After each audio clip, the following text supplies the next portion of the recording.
স্ত্রীদের কখনো বাপের বাড়ি নিয়ে গালি দিবা না, তাদের গালের মধ্যে কখনো চর দিবা না, খবরদার, সাবধান।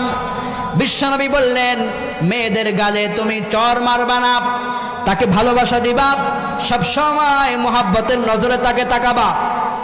কতটা বছর সে তার বাপের বাড়িতে ছিল, তার বাপের বাড়িতে তার একটা আলাদা বালিশ ছিল, ঘুমাতো। 20টা বছর কাটিয়েছে, 20 বছর সে বাপের খেদমত পেয়েছে, 22 বছর খেদমত পেয়েছে।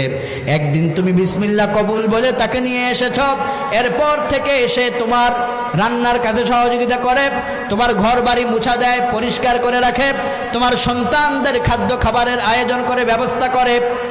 যে স্ত্রী রান্না করলে তুমি খাও, সেই স্ত্রীর গায়ে আঘাত করো, তোমার লজ্জা থাকা উচিত, ঠিক কিনা বলেন? যে স্ত্রী রান্না করে সেই স্ত্রীর গায়ে আঘাত দিয়ে পরবর্তীতে তার চোখের দিকে কিভাবে তাকাও? এজন্য বিশ্বনবী বললেন, স্ত্রীরা হলো তোমাদের পোশাকের মতো, গায়ে তখন তাদের হাত দিবা না, তাদেরকে ভালোবাসার ছোঁয়া দিবা। দৈনিক একবার করে হলো একটা একটা করে ফুল দিবেন যাদের স্ত্রী আছে। বিশ্বনবী বললেন, তাদেরকে বেশি বেশি করে উপহার দিবা, আর তাদের চেহারার দিকে তাকায় মুস্কি হাসবা। নফল নামাজ পড়ার সমান সওয়াব আমল নামায় দিয়ে দিবেন কে? স্ত্রীদেরকে বলবেন, I love you my sweetheart, আপনার জীবন, আপনার কলিজা একমাত্র স্ত্রী। স্ত্রীকে আপনি বারবার আই লাভ ইউ বলবেন, কিন্তু ফেসবুকের মেসেঞ্জারের ভিতরে যাকে চিনে না ওই জিএফ নামের কলঙ্কিনীকে বারবার আই লাভ ইউ কয়। যুবকেরা এরকম আছে না নাই? স্ত্রীকে বলতে শরম লাগে, আরেকজনকে বললে ভালো লাগে, এরকম আছে না নাই? হ্যাঁ যুবক, বিয়ে করেছ, স্ত্রীকে গুরুত্ব দাও। অনেক সময় দেখা যায় দুইজনে একসাথে শুয়ে আছে, স্ত্রীও মোবাইল নিয়ে ব্যস্ত, স্বামীও মোবাইল নিয়ে ব্যস্ত, রাত 12টা 1টা বেজে গেছে, খবর নাই, আছে না নাই? না, স্ত্রী স্বামী একসাথে যখন থেকেছ, একে অপরের সঙ্গে আলাপ করবা। বৃদ্ধ হয়েছ, কি হয়েছে, স্ত্রী স্বামী একসাথে আলাপ করবা, পিছনের কথাগুলো বলবেন, আলোচনা করবেন। ওই যে বিয়ে করছিলেন, ওই যে পিছনের কথাগুলো, আজকের দিনে আপনার সন্তান হয়েছে, একদিন চলে যাবেন, তাদের জন্য আপনি কতটুকু উন্নত করতে পেরেছেন, পরকালের প্রস্তুতি কি নিয়েছেন। স্ত্রীকে স্বামী বলবে, আজকে আমরা দুইজনে মিল্লা তাহাজ্জুদ পড়ব। আবার স্ত্রী তার স্বামীকে বলবে, আসুন আজকে রাতে দুইজনে মিলে তাহাজ্জুদ পড়ব। এভাবে করে একে অপরকে নেকের পথে ডাকবেন।